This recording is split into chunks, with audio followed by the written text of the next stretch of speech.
నారా లోకేష్ గారి నాయకత్వం, నారా లోకేష్ నాయకత్వం, నారా లోకేష్ నాయకత్వం. జై తెలుగుదేశం, జై తెలుగుదేశం, జై తెలుగుదేశం. కూటమి, జై కూటమి, జై కూటమి.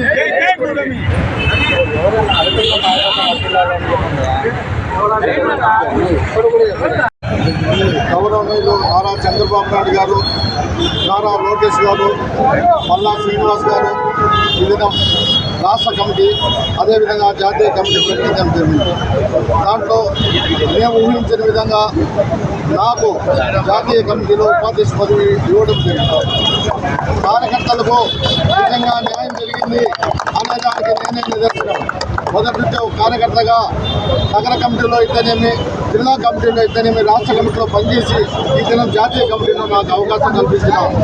చంద్రబాబు నాయుడు గారికి, అదేవిధంగా లోకేష్ గారికి, మల్లా శ్రీనివాసుకి జీవితాంతం కృతజ్ఞతగా ఉంటామని చెప్పి తెలియజేస్తున్నాం. ఎందుకంటే మా సామాజిక వర్గానికి న్యాయం చేయాలని మేము అడుగుతున్నాం.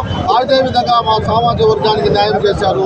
దానికి సామాజిక వర్గం అందరూ కూడా తెలుగుదేశం పార్టీకి కృతజ్ఞతలుగా ఉంటారని చెప్పి తెలియజేస్తున్నాం.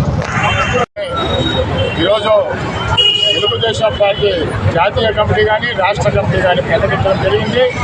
అందులో బడుగు బలహీన వర్గాలకు, మహిళలకు, ఎస్సీలకు, ఎస్టీలకు, యువతకు పార్టీకి ఎవరైతే అంకిత భావంతో పనిచేస్తే అటువంటి వారందరినీ కూడా ఏరి కూరి కూర్చి ఇవాళ జాతీయ కమిటీని అలాగే రాష్ట్ర కమిటీని ప్రకటించడం జరిగింది. ముందు నుంచి కూడా 82 నుంచి కూడా పార్టీలో పనిచేస్తూ, జిల్లా అధ్యక్షుడిగా పనిచేస్తూ, 89 నుంచి కూడా రాష్ట్ర పార్టీ కార్యనిర్వాహక కార్యదర్శిగా పనిచేస్తూ ఉన్నాను. ఆ పనితనాన్ని గుర్తించి ఇవాళ చంద్రబాబు నాయుడు గారు తిరిగి అదే పనిని ఇవ్వడం జరిగింది. ఏదేమైనా సరే రాష్ట్ర కమిటీలో అటు హరిప్రసాద్ కానీ నాకు కానీ చోటు కల్పించినందుకు నారా చంద్రబాబు నాయుడుకు, అదేవిధంగా లోకేష్ బాబు గారికి మేము కృతజ్ఞత తెలుపుతా ఉన్నాం.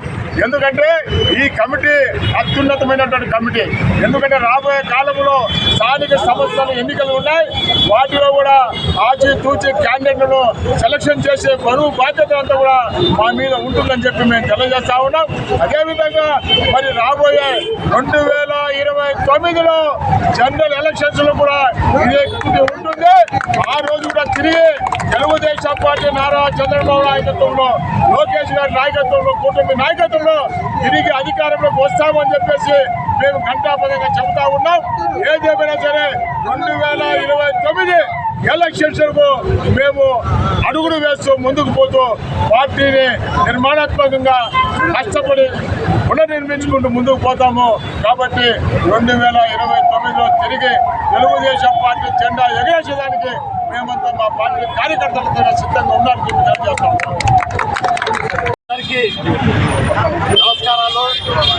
ఈరోజు మన ముఖ్యమంత్రి వర్యులు నారా చంద్రబాబు నాయుడు గారు కేంద్ర జాతీయ కార్యవర్గము అలాగే రాష్ట్ర కార్యవర్గము ప్రకటించడం జరిగింది.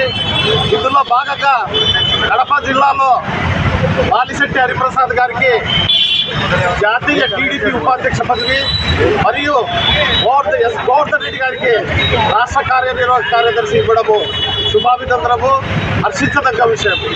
ఇకపోతే బాలిశెట్టి హరిప్రసాద్ గారు 40 ఏళ్ల నుంచి ప్రజల్లోనే ఉండి కార్యకర్తలతోనే మమేకమై ఉదయం నుంచి రాత్రి వరకు కార్యకర్తల సమస్యలను పరిష్కరిస్తూ ప్రజల్లోనే ఉన్నాడు.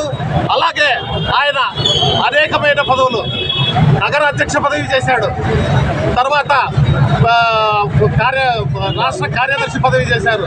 ఇట్లా కింద స్థాయి నుంచి పై వరకు వచ్చి ఈ సేవలన్నిటికీ గుర్తించి నారా చంద్రబాబు నాయుడు గారు ఈ పదవి ఇవ్వడము నిజంగా అందులో బలిజ సామాజిక వర్గానికి ఇవ్వడము చాలా హర్షించదగ్గ విషయము. కనుక మేమందరము మొదటి నుంచి పార్టీకే కష్టపడి పనిచేస్తున్నాము, ఇంకా కూడా చేస్తాము. ఆయన్ను అన్ని సామాజిక వర్గాలు ఆయన అభిమానిస్తారు. కాబట్టి ఈ మూలంగా మేమందరికీ నారా చంద్రబాబు నాయుడు గారికి, లోకేష్ గారికి, కూటమి ప్రభుత్వానికి కృతజ్ఞతలు తెలుపుతున్నాం. Thank you.